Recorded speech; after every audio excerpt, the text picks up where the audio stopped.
Chapter है हमारा दोस्त रेडॉक्स रिएक्शन। तो रेडॉक्स रिएक्शन में आज हम लोग ऑक्सीडेशन नंबर के बारे में पढ़ेंगे।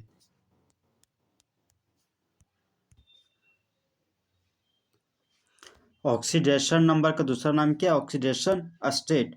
तो जब कोई एलिमेंट इलेक्ट्रॉन को लूज करने की वजह से उसके मुंडी पर पॉजिटिव चार्ज डेवलप होता है, चाहे इलेक्ट्रॉन को गेन करने की वजह से एलिमेंट के मुंडी पर नेगेटिव चार्ज डेवलप होता है, उसी को क्या बोलते हैं? Oxidation number. तो एक स्पीसीज में आइटम पर उपस्थित छुपा हुआ चार्ज को क्या बोलते हैं? Oxidation number. और स्पीसीज का मतलब क्या होता है? आइटम, मॉलिक्यूल और आयन। तो छुपा हुआ चार्ज को पता लगा रहे हैं ऑक्सीडेशन नंबर में। तो प्रत्येक कोवेलेंट बॉन्ड के द्वारा उसके पास वह अगर लेस इलेक्ट्रोपॉजिटिव आइटम होगा तो उसकी मुंडी पर +1 चार्ज होगा, और मोर इलेक्ट्रोनेगेटिव आइटम के मुंडी पर -1 चार्ज होगा, जो देता है छुपा हुआ चार्ज को पता करने में मदद करता है।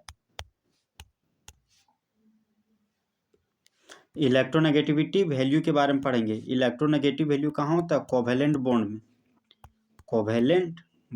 कोवेलेंट बॉन्ड कहाँ बनता है? नॉन मेटल और नॉन मेटल के बीच। ए और बी नाम का दो दोस्त है। ए भी अपना इलेक्ट्रॉन शेयर किया, बी भी अपना इलेक्ट्रॉन शेयर किया, दोनों इलेक्ट्रॉन मिलकर बॉन्ड बनाया। बी के पास ताकत ज़्यादा है ए की तुलना में, तो बी क्या किया? ए के इलेक्ट्रॉन को छीन लिया, तो बी के मुंडी पर नेगेटिव चार्ज डेवलप हुआ और ए के मुंडी पर पॉजिटिव चार्ज डेवलप हुआ। तो इसी को क्या बोलते हैं? इलेक्ट्रोनेगेटिविटी। तो देखिए, लेफ्ट टू राइट पीरियड में जाने पर इलेक्ट्रोनेगेटिविटी का वैल्यू क्या होता है? बढ़ता है, और ऊपर से नीचे ग्रुप में आने पर इलेक्ट्रोनेगेटिव का वैल्यू घटता है। ऊपर से नीचे ग्रुप में आ रहे थे, इलेक्ट्रोनेगेटिविटी का वैल्यू घट रहा है। देखिए 1.5 से 1.2 हो गया, क्योंकि साइज बढ़ता है इसीलिए। हाइड्रोजन का इलेक्ट्रोनेगेटिव वैल्यू 2.1 होता है। लिथियम का इलेक्ट्रोनेगेटिव वैल्यू 1 है, और 1 में क्या किया? 0.5 ऐड कर दिए, तो बेरिलियम का इलेक्ट्रोनेगेटिव वैल्यू 1.5 हो गया। बेरिलियम में 0.5 जोड़ दिए तो बोरॉन का इलेक्ट्रोनेगेटिव वैल्यू 2 हो गया, और बोरॉन में 0.5 जोड़ दिए तो कार्बन का इलेक्ट्रोनेगेटिव वैल्यू 2.5 हो गया। कार्बन में 0.5 जोड़ दिए तो नाइट्रोजन का इलेक्ट्रोनेगेटिव वैल्यू 3 हो गया। नाइट्रोजन में 0.5 जोड़ दिए तो ऑक्सीजन का इलेक्ट्रोनेगेटिव वैल्यू 3.5 हो गया। ऑक्सीजन में 0.5 जोड़ दिए तो फ्लोरीन का इलेक्ट्रोनेगेटिव वैल्यू 4 हो गया। अब सोडियम से मैग्नीशियम जानना है तो 0.3 ऐड करना है, तो सोडियम का इलेक्ट्रोनेगेटिव वैल्यू 0.9 है। सोडियम से मैग्नीशियम जा रहे हैं तो सोडियम में 0.3 वैल्यू को जोड़ दिए तो मैग्नीशियम का इलेक्ट्रोनेगेटिव वैल्यू 1.2 प्राप्त हुआ। और मैग्नीशियम से एल्युमिनियम जा रहे हैं तो 0.3 वैल्यू ऐड कर दिए तो एल्युमिनियम का इलेक्ट्रोनेगेटिव वैल्यू 1.5 हो गया। अब एल्युमिनियम से सिलिकॉन जा रहे हैं तो उसमें 0.3 वैल्यू ऐड कर दिए तो सिलिकॉन का इलेक्ट्रोनेगेटिव वैल्यू 1.8 हो गया।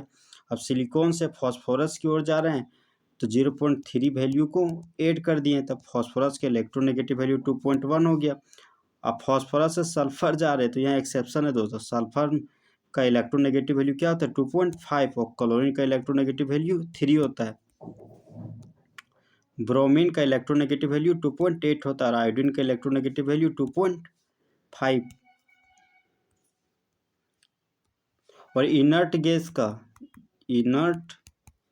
गैस जो हमारे हैं दोस्तों, वो कभी भी बॉन्ड का फॉर्मेशन नहीं करते, क्योंकि इनर्ट गैस के पास कंप्लीट, ड्यूप्लेट और ऑक्टेट होता है। वो क्या होते हैं? स्टेबल होते हैं, इसीलिए वह किसी के साथ बॉन्ड का फॉर्मेशन नहीं करते। इसीलिए इनर्ट गैस का इलेक्ट्रोनेगेटिव वैल्यू 0 होता है। तो हीलियम का इलेक्ट्रोनेगेटिव वैल्यू 0 है, नियोन का इलेक्ट्रोनेगेटिव वैल्यू 0 है, आर्गन का इलेक्ट्रोनेगेटिव वैल्यू 0 है, क्रिप्टॉन का इलेक्ट्रोनेगेटिव वैल्यू 0 है, जेनॉन का इलेक्ट्रोनेगेटिव वैल्यू क्या है? 0। इलेक्ट्रोनेगेटिविटी वैल्यू कुछ एलिमेंट का क्या है? सेम। हाइड्रोजन और फास्फोरस का इलेक्ट्रोनेगेटिव वैल्यू कितना होता है? 2.1। एल्युमिनियम और बेरिलियम का इलेक्ट्रोनेगेटिव वैल्यू 1.5 होता है। आयोडीन, सल्फर और कार्बन का इलेक्ट्रोनेगेटिव वैल्यू 2.5 होता है। क्लोरीन और नाइट्रोजन का इलेक्ट्रोनेगेटिव वैल्यू 3 होता है। ट्रिक देखिए दोस्त, हीरा और पन्ना का इलेक्ट्रोनेगेटिव वैल्यू क्या है? 2.1। अलबेला का इलेक्ट्रोनेगेटिव वैल्यू है 1.5। तो हीरा, पन्ना, अलबेला ISC में क्लास नहीं किया।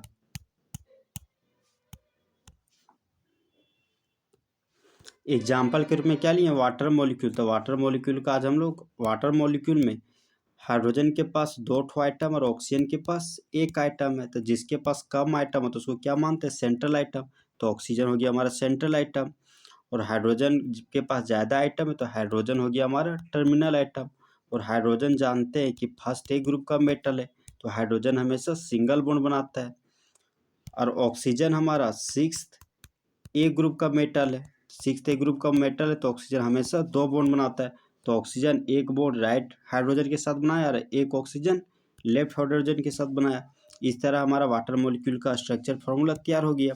हाइड्रोजन का इलेक्ट्रोनेगेटिव वैल्यू 2.1 है और ऑक्सीजन का इलेक्ट्रोनेगेटिव वैल्यू 3.5 है। तो ऑक्सीजन क्या करता है, हाइड्रोजन के इलेक्ट्रॉन को छीन लेता है। तो ऑक्सीजन के मुंडी पर -1 चार्ज डेवलप हो जाता है और हाइड्रोजन के मुंडी पर +1 चार्ज डेवलप हो जाता है। यहाँ भी हाइड्रोजन का इलेक्ट्रोनेगेटिव वैल्यू 2.1 है और ऑक्सीजन का 3.5 है। तो ऑक्सीजन का इलेक्ट्रोनेगेटिव वैल्यू ज़्यादा है हाइड्रोजन की तुलना में। तो ऑक्सीजन हाइड्रोजन के इलेक्ट्रॉन को छीन लिया। तो ऑक्सीजन के मुंडी पर -1 चार्ज डेवलप हो गया और हाइड्रोजन के मुंडी पर +1 चार्ज डेवलप हो गया। तो ऑक्सीजन के मुंडी पर टोटल चार्ज क्या हो गया, -2। और हाइड्रोजन के मुंडी पर टोटल चार्ज क्या हो गया, +1। नेक्स्ट मॉलिक्यूल हमारा कार्बन डाइऑक्साइड। तो सेंट्रल आइटम कार्बन क्या है, एक आइटम है कार्बन का। और ऑक्सीजन का 2 ठो आइटम है। तो कार्बन के पास कम आइटम है तो कार्बन हो गया हमारा सेंट्रल आइटम। और ऑक्सीजन के पास ज़्यादा आइटम है तो ऑक्सीजन हो गया हमारा टर्मिनल आइटम। तो ऑक्सीजन हमेशा 2 ठो बॉन्ड बनाता है। तो ऑक्सीजन क्या किया, डबल बॉन्ड का फॉर्मेशन किया। ये भी ऑक्सीजन 2 बॉन्ड बनाता था, कार्बन के साथ 2 ठो बॉन्ड बना लिए। और कार्बन हमारा 4th ए ग्रुप का मेटल है तो कार्बन हमेशा 4 बॉन्ड बनाता है। तो 2 बॉन्ड कार्बन 2 बॉन्ड ऑक्सीजन के साथ बनाया और कार्बन 2 बॉन्ड लेफ्ट वाले ऑक्सीजन के साथ बनाया। इस तरह कार्बन 4 बॉन्ड का फॉर्मेशन कर लिया। कार्बन का इलेक्ट्रोनेगेटिव वैल्यू 2.5 होता है और ऑक्सीजन का इलेक्ट्रोनेगेटिव वैल्यू 3.5 है। तो क्या किया, ऑक्सीजन कार्बन के इलेक्ट्रॉन को छीन लिया। तो ऑक्सीजन के मुंडी पर -1 चार्ज डेवलप हुआ और कार्बन के मुंडी पर +1 चार्ज डेवलप हुआ। फिर क्या किया, ऑक्सीजन कार्बन के इलेक्ट्रॉन को छीन लिया तो ऑक्सीजन के मुंडी पर -1 चार्ज डेवलप हुआ और कार्बन के मुंडी पर +1 चार्ज डेवलप हुआ। फिर ये कार्बन और ऑक्सीजन के बीच डबल बॉन्ड है। तो ऑक्सीजन का इलेक्ट्रोनेगेटिव वैल्यू ज़्यादा है कार्बन की तुलना में। तो ऑक्सीजन कार्बन के इलेक्ट्रॉन को छीन लिया तो मुंडी पर नेगेटिव चार्ज डेवलप हुआ और कार्बन के मुंडी पर +1 चार्ज डेवलप हुआ। कार्बन ऑक्सीजन में ऑक्सीजन का इलेक्ट्रोनेगेटिव वैल्यू ज़्यादा है कार्बन की तुलना में। तो ऑक्सीजन कार्बन के इलेक्ट्रॉन को छीन लिया तो ऑक्सीजन के मुंडी पर -1 चार्ज डेवलप हुआ और कार्बन के मुंडी पर +1 चार्ज डेवलप हुआ। सेंट्रल आइटम ऑक्सीजन है तो ऑक्सीजन के पास टोटल चार्ज कितना हो गया, 1 2 3 और 4। इसलिए कार्बन के मुंडी पर +4 चार्ज है। और ऑक्सीजन हमारा टर्मिनल एलिमेंट है तो इसके पास चार्ज क्या है, -2। तो ऑक्सीजन के पास हमेशा -2 चार्ज लेना है। ये हमारा हाइड्रोजन साइनाइड। तो देखिए जब 3 ठो आइटम रहेगा, 1 2 और 3 आइटम, तो सेंट्रल आइटम क्या हो जाएगा, कार्बन, क्योंकि कार्बन का साइज बड़ा है। सेंट्रल आइटम हो गया कार्बन और टर्मिनल आइटम क्या है, नाइट्रोजन। और ये भी टर्मिनल आइटम हाइड्रोजन है। तो हाइड्रोजन हमेशा एक बॉन्ड बनाता है तो बना दिया। नाइट्रोजन हमेशा 3 बॉन्ड बनाता है तो नाइट्रोजन कार्बन के साथ 3 बॉन्ड का फॉर्मेशन कर लिया। और कार्बन हमेशा 4 बॉन्ड बनाता है, 3 बॉन्ड नाइट्रोजन के साथ बनाया और 1 बॉन्ड हाइड्रोजन के साथ। कार्बन का इलेक्ट्रोनेगेटिव वैल्यू 2.5 है, नाइट्रोजन का 3। तो नाइट्रोजन का इलेक्ट्रोनेगेटिव वैल्यू ज़्यादा है कार्बन की तुलना में। नाइट्रोजन कार्बन के इलेक्ट्रॉन को छीन लिया, इसका मुंडी पर -1 चार्ज डेवलप हुआ, इसका मुंडी पर +1 चार्ज डेवलप हुआ। फिर क्या किया, नाइट्रोजन कार्बन के इलेक्ट्रॉन को छीन लिया तो मुंडी पर फिर से नेगेटिव चार्ज डेवलप हुआ, कार्बन के मुंडी पर फिर से पॉजिटिव चार्ज डेवलप हुआ। फिर नाइट्रोजन कार्बन के इलेक्ट्रॉन को छीन लिया, नाइट्रोजन के मुंडी पर -1 चार्ज डेवलप हुआ, कार्बन के मुंडी पर +1 चार्ज। हाइड्रोजन का इलेक्ट्रोनेगेटिव वैल्यू 2.1 होता है, कार्बन का 2.5। तो कार्बन का इलेक्ट्रोनेगेटिव वैल्यू 2.5 है और हाइड्रोजन का 2.1। तो कार्बन का इलेक्ट्रोनेगेटिव वैल्यू ज़्यादा है तो हाइड्रोजन के इलेक्ट्रॉन को छीन लिया तो कार्बन के मुंडी पर -1 चार्ज डेवलप हुआ और हाइड्रोजन के मुंडी पर +1। तो कार्बन ये +1 -1 कैंसिल आउट हो गया तो कार्बन के मुंडी पर +2 चार्ज बटा, तो कार्बन की मुंडी पर +2 लिख दिए। और हाइड्रोजन के मुंडी पर +1 चार्ज होता है हमेशा तो +1 दिखा दिए। नाइट्रोजन के मुंडी पर हमेशा -3 चार्ज होता है तो -3 दिखा दिए। और कार्बन के मुंडी पर +2 चार्ज यहाँ पर दिखा दिए। CH2 Cl2, Cl2 का नाम हो गया डाइक्लोरो। और CH2 का नाम हो गया मीथेन, पूरा नाम हो गया डाइक्लोरोमीथेन। तो सेंट्रल आइटम क्या है? कार्बन। तो सेंट्रल आइटम कार्बन हो गया। दो ठो हाइड्रोजन, तो एक हाइड्रोजन ऊपर लिख दिए, एक हाइड्रोजन नीचे लिख दिए। और दो ठो क्लोरीन आइटम, तो एक क्लोरीन लेफ्ट हैंड साइड, एक chlorine right hand side. Chlorine हमेशा सिंगल बॉन्ड बनाता है तो सिंगल बॉन्ड बना दिए, हाइड्रोजन एक बॉन्ड बनाता है एक बॉन्ड बना दिए, और कार्बन हमेशा 4 बॉन्ड बनाता है तो एक बॉन्ड क्लोरीन के साथ बनाया, फिर लेफ्ट वाला क्लोरीन के साथ एक बॉन्ड बनाया, एक बॉन्ड टॉप हाइड्रोजन के साथ बनाया, एक बॉन्ड बॉटम हाइड्रोजन के साथ बनाया। क्लोरीन का इलेक्ट्रोनेगेटिव वैल्यू 3 और कार्बन का इलेक्ट्रोनेगेटिव वैल्यू 2.1 है। तो क्लोरीन कार्बन के इलेक्ट्रॉन को छीन लिया तो क्लोरीन के मुंडी पर -1 चार्ज डेवलप हो गया और कार्बन के मुंडी पर +1 चार्ज डेवलप हुआ। कार्बन का इलेक्ट्रोनेगेटिव वैल्यू 2.5 है, क्लोरीन का 3 है। तो क्लोरीन का इलेक्ट्रोनेगेटिव वैल्यू ज़्यादा है कार्बन की तुलना में, तो कार्बन के इलेक्ट्रॉन को छीन लिया क्लोरीन, तो क्लोरीन के मुंडी पर -1 चार्ज डेवलप हुआ और कार्बन के मुंडी पर +1 चार्ज डेवलप हुआ। हाइड्रोजन का इलेक्ट्रोनेगेटिव वैल्यू 2.1 होता है, कार्बन का 2.5 है। तो कार्बन का इलेक्ट्रोनेगेटिव वैल्यू ज़्यादा है हाइड्रोजन की तुलना में, तो हाइड्रोजन के इलेक्ट्रॉन को छीन लिया कार्बन।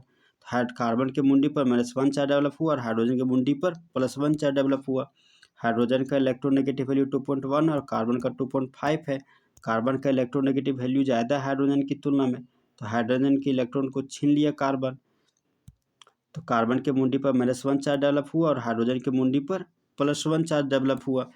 तो ये +1 और ये -1 कैंसिल आउट हो गया और ये +1 ये -1 कैंसिल आउट हो गया, तो कार्बन के मुंडी पर 0 चार्ज बचा और हाइड्रोजन के मुंडी पर हमेशा +1 चार्ज होता है और क्लोरीन के मुंडी पर हमेशा -1 चार्ज होता है।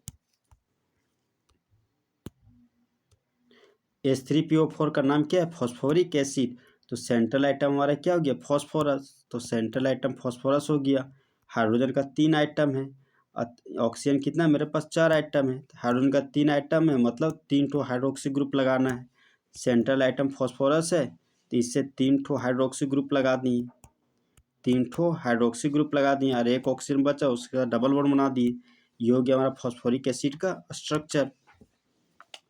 ऑक्सीजन का इलेक्ट्रोनेगेटिव वैल्यू ज़्यादा हाइड्रोजन से, तो ऑक्सीजन की मुंडी पर -1 चार्ज हुआ और हाइड्रोजन की मुंडी पर +1 चार्ज डेवलप हुआ।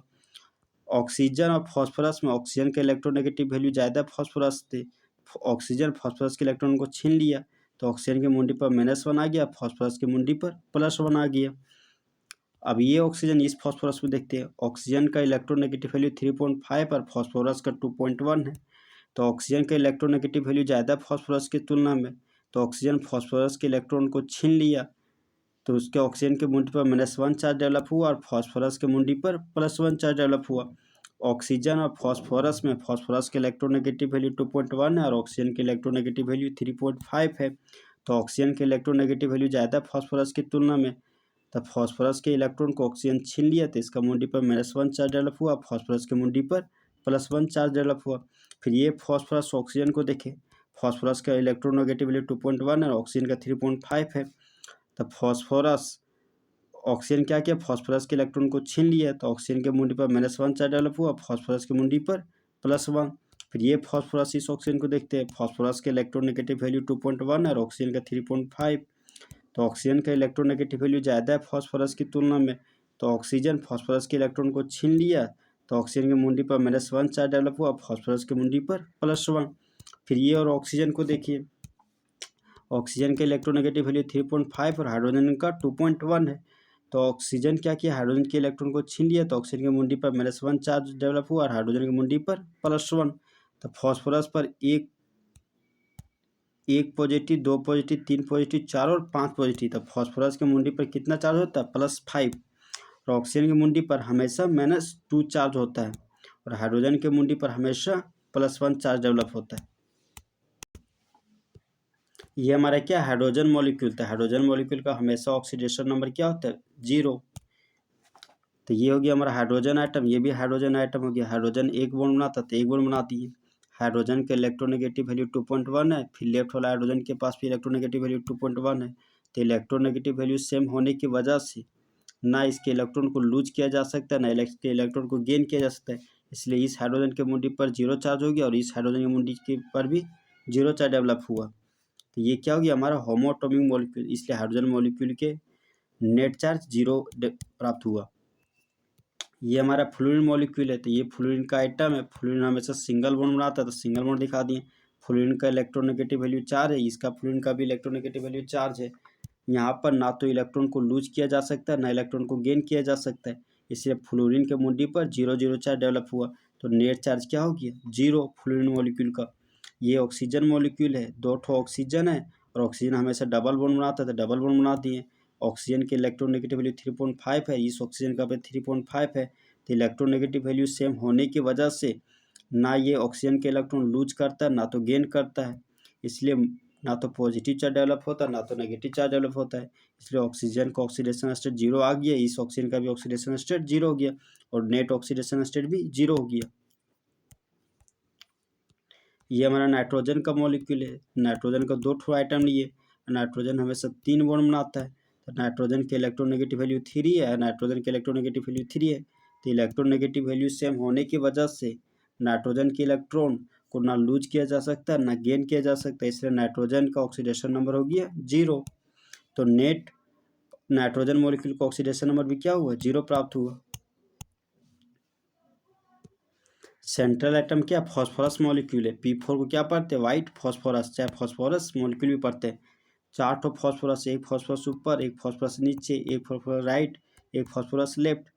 फॉस्फोरस 3 बॉन्ड बनाता था, एक बॉन्ड यहाँ बनाया दूसरा बॉन्ड और तीसरा बॉन्ड, फिर ये भी फॉस्फोरस 3 बॉन्ड बना रहा है, एक बॉन्ड 2 बॉन्ड और ये फिर 3 बॉन्ड, ये फॉस्फोरस 3 बॉन्ड एक बॉन्ड 2 बॉन्ड और 3 बॉन्ड।